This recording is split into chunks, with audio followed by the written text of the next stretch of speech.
Hi, welcome to my channel with Rashmi. ತುಂಬ ಮಳೆ ಬರ್ತಾ ಇದೆ ದಾವಣಗೆರೆಯಲ್ಲಿ. ಅದಕ್ಕೆ ಇವತ್ತು ಬಿಸಿ ಬಿಸಿಯಾಗಿ ಏನಾದರೂ ಕುಡಿಬೇಕು ಅಂತ ಎಲ್ಲರಿಗೂ ಅನಿಸುತ್ತೆ. ಅದಕ್ಕೆ ನಾನು ಇವತ್ತು ಸೂಪ್ ಮಾಡ್ತಾಯಿದ್ದೀನಿ ಹೆಲ್ತಿಯಾಗಿ. ನೋ ಕಾರ್ನ್ಫ್ಲವರ್, ಆಮೇಲೆ ಬಟರ್ ಇಲ್ಲ, ಗೀ ಇಲ್ಲ, ಯಾವ ಥರದ್ದು ಆರ್ಟಿಫಿಷಿಯಲ್ ಫ್ಲೇವರ್ಸ್ ಇಲ್ಲ.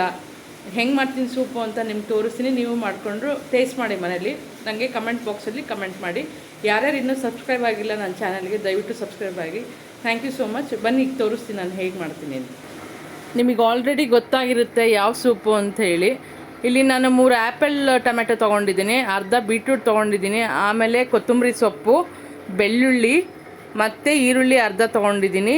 ಶುಗರು ಕುದಿಬೇಕಾದ್ರೆ ಹಾಕಬೇಕು, ಹೀಗೆ ಅಲ್ಲ, ನಾನು ತೋರಿಸಿದ್ದೀನಿ ಅಷ್ಟೇ. ಅದನ್ನು ಚಕ್ಕೆ ಪೀಸು ಮತ್ತು ಇದು ಪೆಪ್ಪರು ಮತ್ತು ಜೀರಿಗೆ ಫ್ರೈ ಮಾಡ್ಕೊಂಡ್ರೆ ಪುಡಿ. ಇದು ಒಂದು ಬೇ ಲೀಫು ಅಂದರೆ ಪಲಾವ್ ಎಲೆ. ಈಗ ನಾನು ಒಂದು ಬಾಣಲಿ ಇಟ್ಟಿದ್ದೀನಿ, ಅದಕ್ಕೆ ಒಂದು ಟೇಬಲ್ ಸ್ಪೂನ್ ಎಣ್ಣೆ ಹಾಕಿದ್ದೀನಿ ಅಷ್ಟೇ. ಬೆಣ್ಣೆ ಹಾಕಿಲ್ಲ, ತುಪ್ಪ ಹಾಕಿಲ್ಲ, ಏನೂ ಹಾಕಿಲ್ಲ. ನಾನು ಏನೇನು ಇಂಗ್ರೀಡಿಯೆಂಟ್ ತೋರಿಸಿದ್ನಲ್ಲ ನಿಮಗೆ, ಅದನ್ನೆಲ್ಲ ಈಗ ಫ್ರೈ ಆಗ್ತಾಯಿದ್ದೆ. ಕ್ಲೀನಾಗಿ ಫ್ರೈ ಮಾಡಬೇಕು. ನಾನು ಏನು ಇಂಗ್ರೀಡಿಯೆಂಟ್ ತೋರಿಸಿದ್ದೀನೋ ಅಷ್ಟೇ ಹಾಕಬೇಕು. ಅದು ಬಿಟ್ಟು ನಾನು ಬೇರೆ ಯಾವುದೂ ಏನೂ ಆರ್ಟಿಫಿಷಿಯಲ್ ಹಾಕಿಲ್ಲ ಅಷ್ಟೇ. ಆಮೇಲೆ ಆ ಚಕ್ಕೆ ಮತ್ತು ಏನು ಬೇಲೀಫ್ ಇದೆಯೋ ಅದು ಆಮೇಲೆ ಗ್ರೈಂಡ್ ಮಾಡಬೇಕಾದ್ರೆ ತೆಗೆದುಬಿಡಬೇಕು. ಅದ್ರ ಜೊತೆಗೆ ಯಾವುದೇ ಕಾರಣಕ್ಕೂ ಗ್ರೈಂಡ್ ಮಾಡಬೇಡಿ. ಆಮೇಲೆ ಇದಕ್ಕೊಂದು ಸ್ವಲ್ಪ ನೀರು ಹಾಕಿಬಿಟ್ಟು ಚೆನ್ನಾಗಿ ಕುದಿಸಿದ್ದೀನಿ.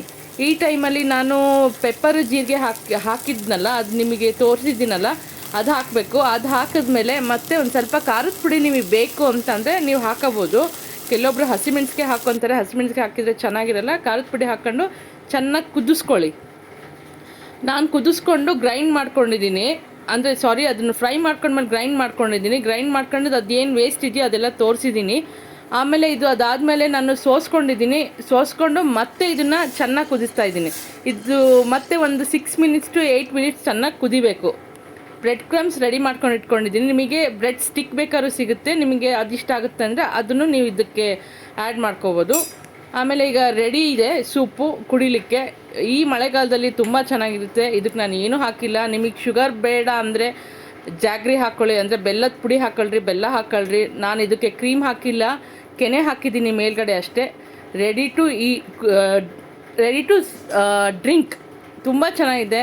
ನೀವು ಒಂದು ಸತಿ ಟ್ರೈ ಮಾಡಿಬಿಟ್ಟು ನನಗೆ ಕಮೆಂಟ್ ಬಾಕ್ಸಲ್ಲಿ ಕಮೆಂಟ್ ಮಾಡಿ. ಯಾರ್ಯಾರು ಇನ್ನೂ ಸಬ್ಸ್ಕ್ರೈಬ್ ಆಗಿಲ್ಲ ದಯವಿಟ್ಟು ಸಬ್ಸ್ಕ್ರೈಬ್ ಆಗಿರಿ.